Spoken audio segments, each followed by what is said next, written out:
নমস্কার, আমার আরও একটি নতুন ভিডিওতে আপনাকে অনেক অনেক স্বাগত জানাই।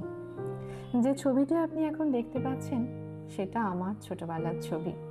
সবার ছোটবেলায় তো সবার কাছেই খুব স্পেশাল হয়, আমারও তাই। আর এই ছোট থেকে বড় হয়ে ওঠার গল্প শিখতে শিখতেই আমরা পরিণত হয়ে উঠি।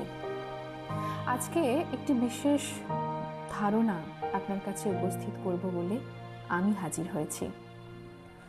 আচ্ছা, এই যে আমরা এত ওমেন এম্পাওয়ারমেন্ট নিয়ে কথা বলি, সরকারি বেসরকারি কত উদ্যোগ, কত আয়োজন, কত সচেতনতা, কিন্তু সত্যি করে বলুন তো, নারী তার অধিকার, বরং বলা ভালো সমানাধিকার, কি আজও পেয়েছে?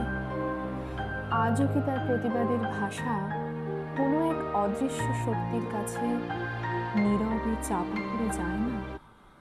সংসার বাঁচানোর তাগিদকে আজও নারী তার নিজের কথা, তার হকের কথা চুপচাপ গিলে ফেলে না?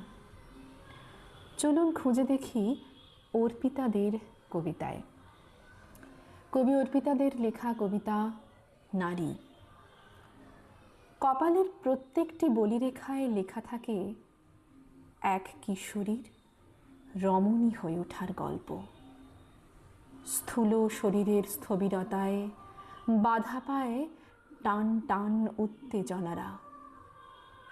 এক জীবনের অভিজ্ঞতায় কয়েকশো বার জন্ম নেয় নতুন করে তার সত্তা। কন্যা, ভগিনী, ভার্যা, সখী, মাতৃরূপে এক নারী, নারীর টানের মূল্য তার ভালোবাসা, কর্তব্য, নিষ্ঠা দিয়ে আমৃত্যু চুকিয়ে চলে। তবুও মূল্যবোধেরা জিজ্ঞাসু চোখে কাঠগড়ায় দাঁড় করিয়ে দেয়। সীতার অগ্নি পরীক্ষার গল্প ফিরে আসে যুগে যুগে প্রত্যেক নারীর জীবনে। আমি আমার ভাবনা আপনার সঙ্গে শেয়ার করলাম।